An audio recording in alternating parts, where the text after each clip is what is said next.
Page में Urdu typing में महारत हासिल करना चाहते हैं, उर्दू टाइपिंग में एक्सपर्ट बनना चाहते हैं, तो उस वक्त आपके लिए इन 4 बातों का ख्याल रखना बहुत ज़रूरी है। अगर आप इब्तिदाई मरहले में हैं, यानी अभी आप इम पेज सीखना शुरू किए हैं या इम पेज टाइपिंग सीखना शुरू किए हैं, तो सबसे पहले आपको ये देखना होगा कि आप इम पेज कौन सा इस्तेमाल करते हैं। अगर आप इम पेज प्रोफेशनल 3 इस्तेमाल करते हैं तो उसको इस्तेमाल ना करें, बल्कि आप इम पेज 2009 या इम पेज 12 का इस्तेमाल करें, जिससे आपको टाइपिंग सीखने में काफ़ी आसानी होगी। इसकी वजह क्या है? तो इसकी वजह यह है कि इम पेज प्रोफेशनल 3 में कीबोर्ड प्रेफरेंस नहीं दिया गया है, जहाँ पे आप ये चेक कर सकें कि किस बटन में उर्दू का कौन सा हरूफ आता है, ताकि आपको टाइप करने में आसानी हो। ये इम पेज प्रोफेशनल 3 में नहीं मिलेगा।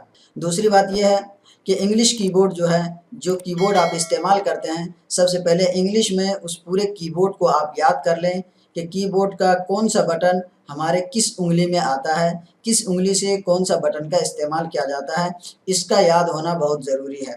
जब तक आप इसको याद नहीं करेंगे तब तक आप टाइपिंग में एक्सपर्ट नहीं बन सकते हैं, टाइपिंग में महारत हासिल नहीं कर सकते हैं। इसका आपको 2 फ़ायदा होगा कि अगर आप इंग्लिश कीबोर्ड एक बार याद कर लेते हैं तो इंग्लिश टाइपिंग में आपकी स्पीड खुद ब खुद बढ़ जाएगी, और साथ ही साथ उर्दू टाइपिंग की भी स्पीड आपकी बढ़ जाएगी। आप आसानी के साथ उर्दू टाइपिंग कर पाएंगे। तो 2 फ़ायदा होगा। तो सबसे पहले आपको इंग्लिश कीबोर्ड याद करना पड़ेगा कि किस उंगली में कौन सा बटन आता है।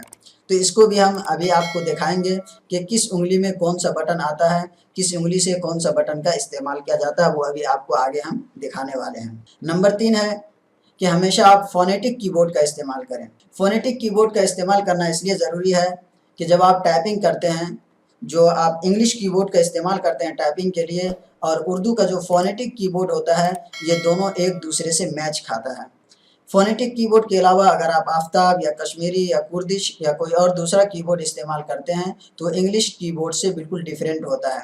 यानी इंग्लिश में जो लेटर होता है, जो हरूफ होता है बटन पे, फ़ोनेटिक कीबोर्ड उससे मैच खाता है। जैसा कि अगर आपको अलिफ टाइप करना हो तो ए में अलिफ आएगा, बी में बा आएगा, एम में मीम आएगा, एन में नून आएगा, एल में लाम आएगा। तो ये फ़ोनेटिक कीबोर्ड इंग्लिश कीबोर्ड से मैच खाता है। इसीलिए आपको पहले इंग्लिश कीबोर्ड का याद करना ज़रूरी है और उसके बाद फ़ोनेटिक कीबोर्ड का आप इस्तेमाल करें, ताकि आप उर्दू टाइपिंग में महारत हासिल कर सकें। चौथी बात यह है कि आप रोज़ाना कम से कम एक सफ़ा 16 के फ़ॉन्ट में टाइप करें।